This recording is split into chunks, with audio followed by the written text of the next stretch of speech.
अस्सलाम वालेकुम। आज हम एक नहायत अहम सवाल पर बात करेंगे, क्या अल्लाह ताला जिस्म रखता है?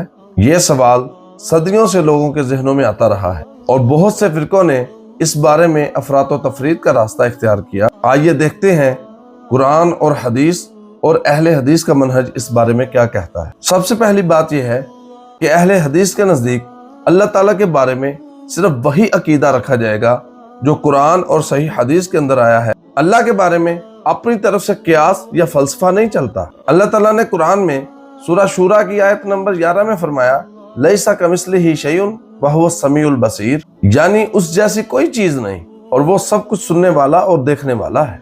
इस आयत से यह पता चलता है कि अल्लाह ताला अपनी जात और सिफात में मखलूक से बिल्कुल अलग है। रसूलुल्लाह सल्लल्लाहु अलैहि वसल्लम ने अल्लाह की सिफात को बयान करते हुए फरमाया, अल्लाह आसमानों के ऊपर अर्श पर मुस्तवी है, अल्लाह देखता और सुनता है, अल्लाह हंसता है, अल्लाह खुश भी होता है और नाराज भी।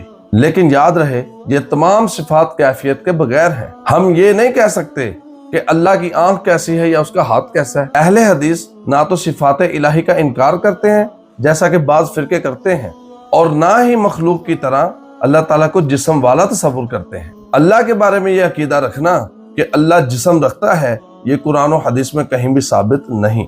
लिहाजा अहले हदीस ये कहते हैं कि अल्लाह ताला की सिफात को मानना फर्ज है, लेकिन उनकी कैफियत को बयान करना या अल्लाह को जिस्म वाला कहना जायज नहीं, क्योंकि अल्लाह हर एतबार से अपनी मखलूक से जुदा और बरतर है। मिसाल के तौर पर हम कहते हैं कि अल्लाह का हाथ है, ये बात कुरान में आई है, लेकिन वो हाथ मखलूक के हाथ जैसा नहीं। अहले हदीस कहते हैं कि हम इस बात पर ईमान रखते हैं, लेकिन हम उसकी कैफियत को नहीं जानते। अहले हदीस का अकीदा यह है कि अल्लाह ताला जिस्म नहीं रखता, क्योंकि जिस्म मखलूक की सिफत है। हम सिर्फ वही मानते हैं जो अल्लाह और उसके रसूल ने फरमाया, बाकी सब अल्लाह की सुपुर्द करते हैं। याद रखें, ईमान ये है कि हम अल्लाह पर वैसे ही ईमान लाएं जैसे कुरान और हदीस ने बताया, बगैर तावील, बगैर तशबीह और बगैर इनकार के।